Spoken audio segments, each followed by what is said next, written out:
धबधबा किती भारी दिसतोय बघा। ह्याच्या पुढे मी नाही जाऊ शकत कारण मला भीती वाटते। छोटे लहान लहान लेकर पाण्यात भिजाले ती किती छान इंगय हो का। एवढसा पापा आलाय पाण्यात येऊ का खेळायला। प्रे हो का छत्री घेऊन कशी पळाले या पुऱ्या रोडनं पाणी व्हायले हो। मी तुम्हाला दाखवतो आमच्या गावच्या नदीचा धबधबा किती भारी असते गाव। Hello friends, welcome back to my YouTube channel. तुम्ही सगळे कसे आहात? आय विश सगळे स्वस्त आणि मस्त असणार। ते एंडपर्यंत ब्लॉग बघा कारण आमच्या गावात 2 दिवस झड लागल्यावर गावाकडचं वातावरण कसं असतं काय नाही तुम्हाला सगळं दाखवते। पुऱ्या गावानं पाणी वाहतंय नाली आहे ना, तर चला तुम्हाला दाखवते। मला तर खूप भारी वाटतं तसं बघायला, तर तुम्हालाही दाखवणार मी आज आमच्या गावचं वातावरण कसं असते काय नाही। का सगळीकडे पाणी पडाल, इकडे कोंबडे भिजालेत, इकडे मी आताच भांडी धुवून ठेवले टोपलं का सगळीकडे पाणी आहे। झिम झिम झिम झिम पुऱ्या अंगणानं पाणी चिकोल चिकोल दिसालाय। आणि इकडे माझ्या आईनं चुलीवर ठेवले पाणी गरम आंघोळ करण्यासाठी। बाहेर तर वतल पेटत नाही म्हणून आता घरातच ठेवले।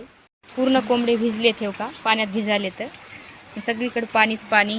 प्रे हो का छत्री घेऊन कशी पळाले या पुऱ्या रोडनं पाणी व्हायले हो का। नक्करबी गावामध्ये मोठं पाणी आले की असं पुऱ्या रोडनं गावानं पाणीच वाहते आमच्या इकडे। हिंग मस्त रोड भरून पाणी चाललं, इकडे नाल्याच नाले आहेत हो का सगळीकडे मस्त हो का। इकडे आमचं गाव आहे, गावात नक्करबी पाणी पडलं की गावात सगळ्या नाल्याच वाहतात, सगळ्या नाल्या हो का। इकडे मस्त यायला मज्जा वाटाले, लेकर सगळे खेळाले, तिकडे खेकडे धरालेत। दाखवायला आमचा लकी इकडं लय मोठा पूर आलाय म्हणून। तिकडे बघा छत्र्या घेऊन सगळे फिरालेत। जर आमच्या नदीचा धबधबा जर दाखवलं तर तुम्ही शॉक होणार। एवढं भारी बघायसारखं म्हणजे सीन असते आणि खूप भारी पण वाटतं, खूप भीती पण वाटते। खूप पाणी आलं असं नदीला, आता 2 दिवस झालं लगातार बरसात म्हणजे झड लागली आहे। तुम्हाला दाखवण्यासाठी आले मी इकडे। ते छोटे लहान लहान लेकर पाण्यात भिजाले ती किती छान इंगय हो का। एवढसा पापा आलाय पाण्यात येऊ का खेळायला। आमचा गोलू, आमची लक्ष्मी, किती छान पाणी व्हायला। हे आनंद फक्त गावाकडेच बघायला मिळतो आणि अशी मजा गावाकडेच असते बघा। किती छान खेळाले सगळे लेकर तेव्हा का। इकडे टायल पांघरून भिजाले या, मी छत्री घेऊन ब्लॉग शूट करायला तेव्हा खायला मस्त मजा आली पाण्यामध्ये खेळा। जा चिल्ला दिला घेऊ दिना झालाय हो का सोनू, घेऊ दिना आले हो का।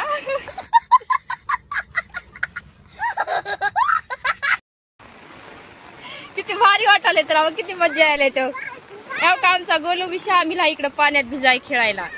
बाप रे चला सर्दी झाली ताप आली की कळल मग यायला। आता मस्त मजा वाटाली फिरायला। गोलू गोलू मी तुम्हाला दाखवतो आमच्या गावच्या नदीचा धबधबा किती भारी असते। गावाकडे म्हणजे शहरामध्ये लोक पैसे देऊन बघायला जाते, आम्हाला फ्री बघायला भेटते। पाणी पडलं मोठं बरसात लागली। चलो बरोबर दिसना झाले या, झाड आहे तिथं मध्ये म्हणून तिकडून दिसत आहे का। तिकडून तिकडं आमचं शेत आहे। आमचा बघा किती भारी उभारला आहे टोपीवाला बघा आमच्या नदीचा धबधबा। बघा इकडल्या नाल्यातलं पाणी वाहून पूर्ण गावातलं ह्या नदीत जाते बघा किती भारी दिसाले। तिकडून भारी दिसतंय, ब्रिज कडून पण जात नाही मी आता, क्लिअर दिसत नाही तेवढं। धबधबा किती भारी दिसतोय बघा। ह्याच्या पुढे मी नाही जाऊ शकत कारण मला भीती वाटते पाण्याची खूप आणि खूप भयानक दिसत आहे। तिकडून ब्रिज वरून आमच्या तर खूप भारी दिसल गावाकडच्या, पण मी तिकडून जाऊन व्हिडिओ शूट नाही करू शकत, सगळे बघतात। किती भारी दिसाले, इतकं भारी दिसाले ना बघायला, पण त्याच्या पुढे जायला मला खूप भीती वाटते। मी त्याच्या पुढे जाऊन तुम्हाला दाखवू शकतो, बट मला खूप भीती वाटत आहे तर इथूनच दाखवत आहे। कधी तिकडे गेलं ब्रिजकडे तर पूर्ण लोकेशन जरा दाखवण्याचे प्रयत्न करीन। फ्रेंड्स मी थोडं बाजूला आले, तुम्हाला हे सगळं म्हणजे पूर्णपणे नदीचा धबधबा दाखवा म्हणून थोडं बाजूला आले, तर चला दाखवते। खूप रिस्क घेऊन इथपर्यंत आले मी इतकी, तर चला दाखवते तुम्हाला नदीचा धबधबा किती भारी दिसतोय। आणि पुढे गेला तर अनेक भारी दिसल, पण मी नाही जाऊ शकत, एकटी आहे। एवढा मोठा रिस्क नाही घेऊन जाऊ शकत कारण पाणी आहे, केव्हा पण लाट येऊ शकते पाण्याची, म्हणून मी इथूनच शूट करून दाखवत आहे। बघा किती भारी दिसत आहे। आणि तर खूप मोठा पूर येतो, पण आता थोडा कमीच आलाय। लगातार 2 दिवस झालं बरसात आहे ना, झड लागल्या म्हणून थोडा कमीच आलाय हो का। खूपच भारी दिसत आहे, निस्ता नदीच्या पाण्याचा आवाज आलाय, म्हणजे आवाज पण येत नसेल। तिकडे ब्रिज बांधलाय म्हणून ह्या वर्षी आमच्या गावाचं कसं तर बरं आहे। ते ब्रिज जर नसता तर का एवढं पाणी येते आमच्या गावाला। गावातून बाहेर निघणं खूप मुश्किल काम असतो, म्हणजे होतं आणि बाहेर गावचे ह्या गावात येणं पण खूप मुश्किल काम होते हो का. पण आता ब्रिज बांधले, मस्त पाणी चाललंय खालून. तर चला, मी पाण्यात म्हणजे पाण्यात भिजत भिजत व्हिडिओ शूट करत आहे, ब्लॉग शूट करत आहे, माझा मोबाईल पण भिजत आहे. तर चला छत्री लावून निघूया घराकडे. खूप रिस्क आहे, इथंपर्यंत मी पोहोचले तुम्हाला दाखवण्यासाठी आणि भिजत भिजत ब्लॉग शूट करत आहे बघा. फक्त आणि फक्त तुम्हाला दाखवण्यासाठी बरं का. हे आमच्या गावचं खूपसूरत लोकेशन. कस तरी एकटी पोहोचले म्या, माझ्यासोबत कुणी नाही. आतापर्यंत लेकरं होते ते गेले घरला, पाणी येत होतं खूपच मोठं. तुम्हाला दाखवण्यासाठी मी इथवर आले एकटी रिस्क घेऊन. तर किती भारी आमच्या नदीचा धबधबा आहे, बघू शकता तुम्ही. चालू आहे आता घरी. आईनं जर मला इथली बघली नाही तिला खूप शिवाय देईल, मारतच धरला नाही. इथपर्यंत पोहोचली का व्हिडिओ काढण्यासाठी म्हणून. तर चालले घरी मी आता. आम्ही निघते आता घराकडे. भिजत आहे, खूप भिजले मी. आंघोळ पण केलं नाही, आता घरी जाऊन आंघोळ वगैरे करते. तुम्हाला दाखवण्यासाठी एवढा रिस्क घेऊन इथपर्यंत आले.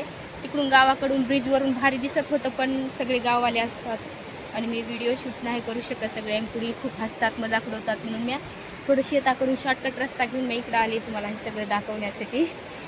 खूप भिजले मी, सगळीकडं पाणी वाहत आहे, नाल्याने दाखवते तुम्हाला. खूप आनंद होत आहे मला हे सगळं दाखवायला बरं का. झाले, आमच्या मामीचं वावर आहे आणि पाणी पण खूप भरलंय बघा वावरामध्ये. 2 दिवस झालं लगातार झड आहे, त्यामुळे शेतात पण पाणी खूपच शिरले, काम त्यात भरले. आमची मराठी थोडी वेगळी आहे बरं का, थोडं समजून घ्या, गावाकडची मराठी आहे हो का. मस्त भारी हो का, सगळीकडे पाणी भरलंय शेतानं डाम डाम. किती भारी नाल्या व्हाल्यात बघा. इकडे ढोरं चारालेत मामा तिने हो का. शेताचं निसर्ग वातावरण. चला चलते मी घरी. बघा केवढाले पाय डुबालेत पाण्यामध्ये हो का. सगळीकडे पाणी व्हाले नाल्यानं. शेतात पण खूप पाणी भरले, लगातार 2 दिवस झालं पाणी पडाले हो का. थोड्या वेळानंतर मी चालले घरी आता. असंच कंटिन्यू ब्लॉग बघत राहा. ते काय पळसाचं पान काय करतोस, त्याची छत्री घेऊन हिंडतोस काय आता.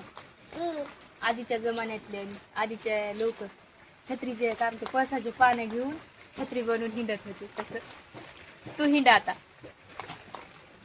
झाड चोर म्हणजे झाड तोडालीच का काय. तर फ्रेंड्स, हा आजचा ब्लॉग आम्ही इथं एंड करते.